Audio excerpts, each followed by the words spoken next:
Okay, so for the first At the Bar of Season 3 of Quarantine for Your Thoughts, we are doing the Watermelon Crush, which is a recommendation from Tina.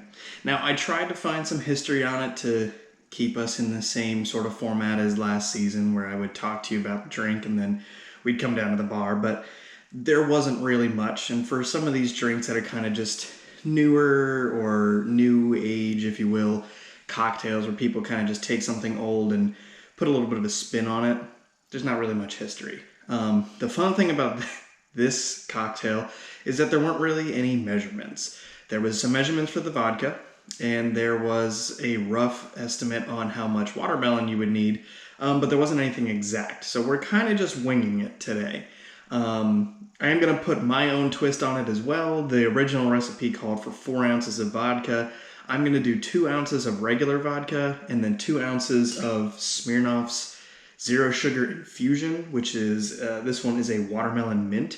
I feel like that, added watermelon flavor couldn't hurt. So we're going to start off with our vodka. I like to start with my liquor first, as always. We're putting everything in a shaker today. It's all going to be mixed together. So we're going to do 2 ounces of our just regular Smirnoff vodka. And then we're going to do 2 ounces of our Smirnoff Watermelon Mint Infusion, which this is not, so the infusion line is not sweet and sugary. Obviously it's a zero sugar. A lot of the flavored vodkas tend to have a lot of sugar in them, and the infusions don't. Okay, so we got our 4 ounces of vodka. I went ahead and pureed some watermelon chunks before we got started. It's pretty watery. It's a little thicker, so we'll see how that turns out. But we're gonna put, this is, I got as close as I could to 4 ounces. It recommended about half a cup, so this is about 5 to 6 ounces of watermelon puree. We're gonna put that in there. And then we don't want to go too heavy on the lime juice, so we're gonna go with about 1/4 of an ounce of lime juice just to, add that flavor in there. And we're gonna do about the same, we'll do 1/2 ounce of simple syrup. Again, there weren't really any measurements for these, so I don't know what we're getting into here. So we're gonna, I don't like my drink super sugary. We're gonna stick with a 1/4 ounce of that as well. You can, with these, put as much or little as you like in there. If you want more lime flavor, add more lime juice. If you want your drink to be more sugary, add more simple syrup. So once we get all that together, we're gonna go ahead and shake it over ice.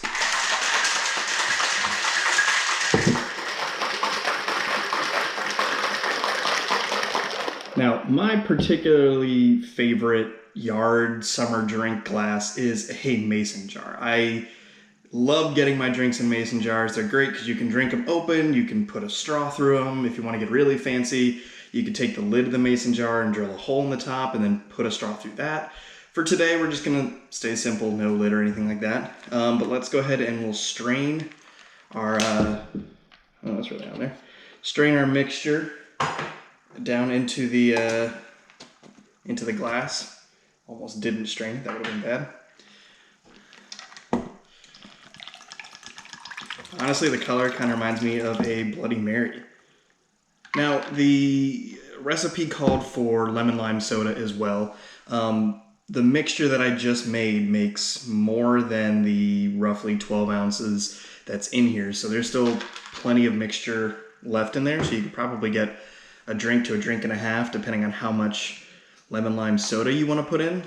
Now, with a drink like this, you're not going to get a whole lot of caffeine in there. Or I'm sorry, you're going to get normal amount of caffeine. You're not going to get a lot of carbonation in there because the soda mixing with everything in here is going to cut most of that carbonation out. So this is kind of more to add a little bit of a flavor as well as add a little bit of lightness to the drink.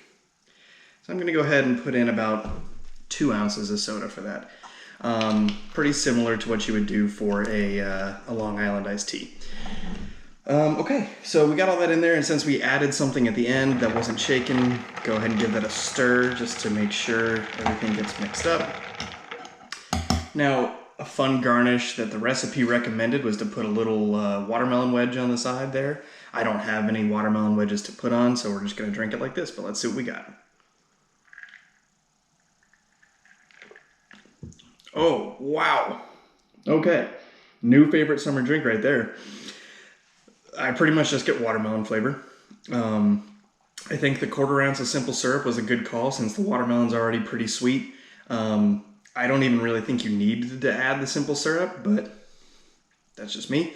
You really get a very sweet, pretty much authentic watermelon flavor. I don't really taste anything else in there. I don't taste the soda, I don't taste the lime juice, I don't taste the vodka. So I would say overall, that is a well-crafted drink, and that will definitely be something that would be great to sit out in the backyard or sit by the pool and just sip away for the afternoon.